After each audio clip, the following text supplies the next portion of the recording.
Hey everybody, welcome to the next episode of the 998 Rebuild. On this episode, I am hoping to get the flywheel housing off as well as the gearbox. Let's get started.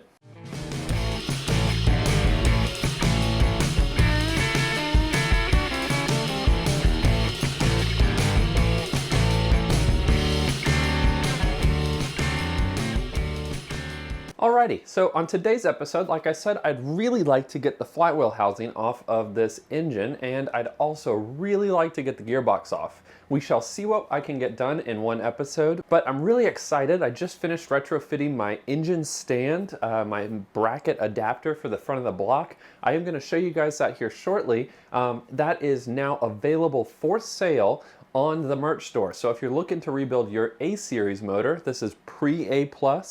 I have a bracket that's available for you, and it's just a modified Jegs bracket.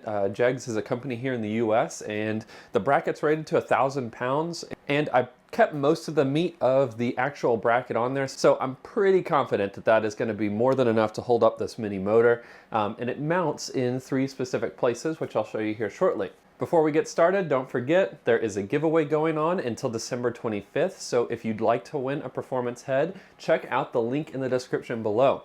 But other than that, let's just get started. Okay, so the first thing I'm going to do is I'm going to drain this. I'm thinking there's still a little bit more oil in here, and I want to make sure I get it all out. So I've got my handy dandy drain pan here.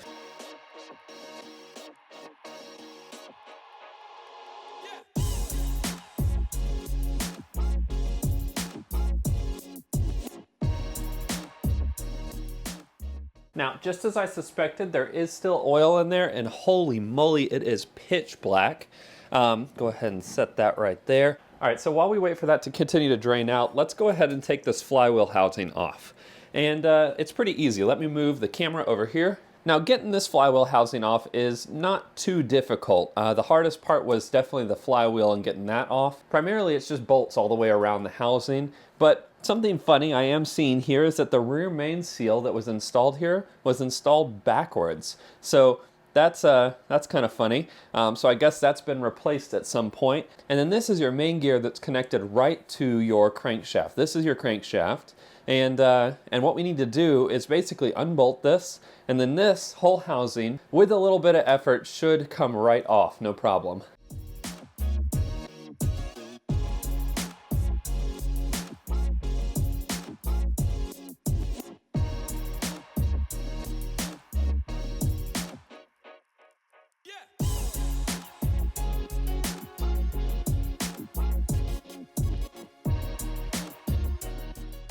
All right, so there we have it. So this right here is our idler gear. This is very important. You're going to want to keep that, as well as everything else you see here. So there's this thrust washer. You're going to take that off. Now there's one on each side of this idler gear, so make sure you keep those together. We'll go ahead and take this retaining ring off. Now this might require a little bit of effort, as well as this. These things are hard to get. And then we have our final drive gear here with a thrust on the outside here. Now this actually looks like it might have been replaced at some point because it has the top hat style bushing on the outside there. But set that off to the side. All of this is really hard to get, so you're gonna want to do your best not to damage it or lose it. So this right here is the end of your main shaft in your gearbox. That can just kind of sit and be as is. Gonna go ahead and take this old paper gasket off, but overall things are still looking in pretty good shape, and most of the stuff in here looks pretty original, which is cool. I think this is the original oil pump. Like, these tabs look factory pressed, and it says Concentric Birmingham, patent pending, and some numbers and stuff. So cool. And I'm going to turn this again and let more oil come out of here so we can get it all out. Now, next up, we're going to go ahead and remove these tappet covers on the back. They should just be held on by one bolt right in the middle. They've got a gasket that goes around the outside.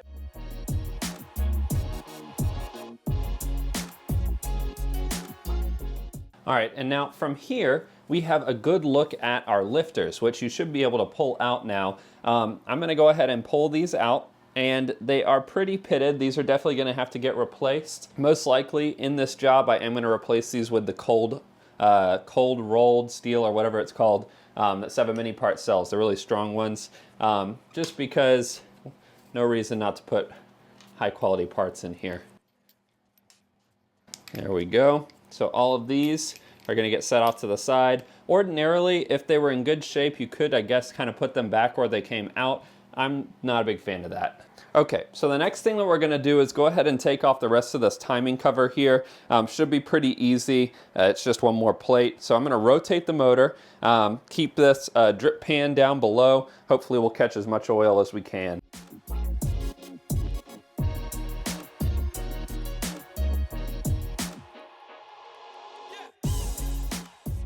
All right, so this part here is where we're going to be removing our camshaft. And so the camshaft should slide its way out here and pray to the camshaft gods that this is in good shape. This is actually in pretty damn good shape. I think I'm going to be able to reuse this pretty easily. Check out that drive type though. I'm not even sure what that's called. Once I get the oil pump off, I guess I'll know for sure. All right, and with that, should come off here. Let's get the rubber mallet so that we can kind of coax this off of here. There we go. And we got old gasket, and then we have good access to at least one of the camshaft bearings, which by the way, that's not something that you can service yourself. Those need to be pressed in by the machine shop. I'm really hoping that those are in good shape, but who knows, might have to replace them too. All right, and with that, what we've done is we've actually broken free the stuff that's holding the gearbox to the actual block. Basically, the only things that were kind of holding that in place were this timing cover and the clutch housing. So now we should be able to rotate the motor so it's completely upside down, and then we'll start undoing the bolts that connect the gearbox to the block. And then we should be able to lift it off pretty good. Should be. Fingers crossed.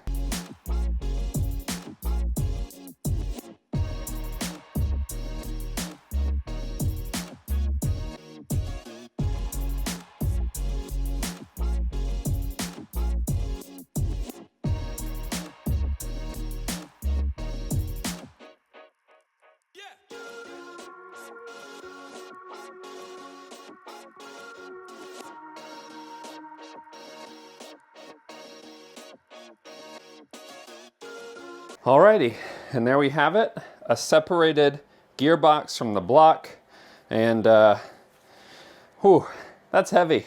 That's really heavy. I'd forgotten. Let's give this a spin and see what happens. That's looking pretty good. That's spinning, and not really any binding or anything, so I'm happy with that. I am very pleased. So now, let's take a quick peek at the gearbox. I'll give you a little overview, and I think that will probably wrap up this episode. It's going to be kind of a short one because I want to spend some time with my wife this weekend. Now, one thing before we take a quick look at this gearbox, quick question for those of you who are more familiar with this motor than I am. There is like large amounts of metal shaved off of this crankshaft. Is that normal? Is that factory? It looks like they actually like ground down the stampings that were on the crankshaft itself. But anyways, this spins, very cool stuff. Let's get over to the gearbox and look at that. All right, so to wrap this up, we're gonna just finish off taking a look at this gearbox here. This thing is, I mean, it really looks like it's in pretty good shape. There's some surface rust on a lot of these items in here. It kind of looks like with a little bit of elbow grease, it'll clean right up. I mean, you can see that just cleaned up with just a little bit of rubbing. So hopefully I can tidy this up pretty easily. These gears look really tidy overall. I mean, like, things are in good shape, it looks like.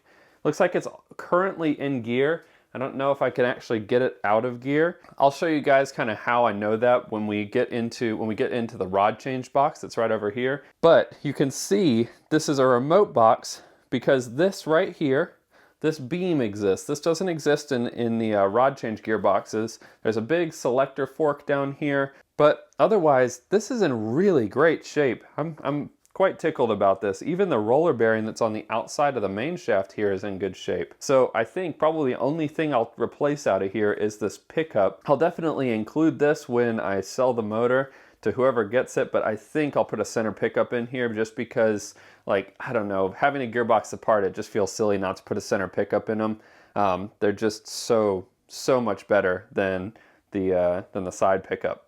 But anyways, pretty cool stuff. Let's pull out of this shot here, and I have some questions for you guys. All right, and so with that, we've got the motor kind of the next step of disassembly. Next thing I'm gonna wanna do is definitely take out those pistons, have a look at all the bearings in there, and then we can kind of assess whether or not this gearbox really needs to be taken apart. I kind of feel like it does, even though most of the stuff in there seems to be in really good shape. It's almost like whoever had this motor prior to me, like, took it apart, replaced some stuff, maybe like kind of just got it into better working order and then put it back together. Because overall it's really in good shape. Obviously there were a couple questions throughout the episode, namely, why is the crankshaft shaved down? That looks new. I've never seen that before. And then what do you guys think about this gearbox? Is there anything kind of like identifying inside the gearbox that tells you what kind it is, what kind of gear ratio it is? I'd love to hear that from you guys. And then finally, this valve cover, on a completely separate note, it's kind of in good shape. And I'm wondering what you guys think about cleaning it up, so getting all the dust and debris off of it, and then just clear coating it over the stuff that's here. So kind of preserving the patina on only this. So the rest of the motor would be that nice green. It's gonna be factory, so I'm gonna spray the whole thing, including the gearbox. But with this, what do you think? Does it need to stay patinaed so that we can kind of see how far it came? Let me know what you think. That wraps up this episode. I hope you guys enjoyed it, and I'm really looking forward to, moving forward with this project. If you have any questions about the things we did in this episode, feel free to post them in the comments section. But otherwise, enjoy those minis and motor on.